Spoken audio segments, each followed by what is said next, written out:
Poland के दो छोटे लड़कों ने गाया मेरे घर श्री राम आए हैं। इस वीडियो को सोशल मीडिया पर लोग काफी पसंद कर रहे हैं और बहुत जल्द वायरल भी हो जाएगा।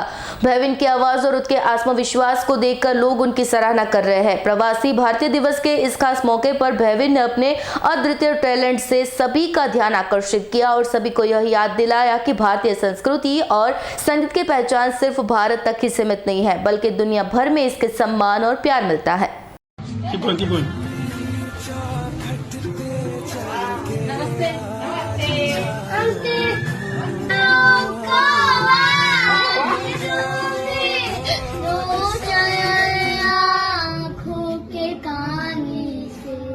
बहुत खुश है मेरे आंसू कि प्रभु के काम आए हैं।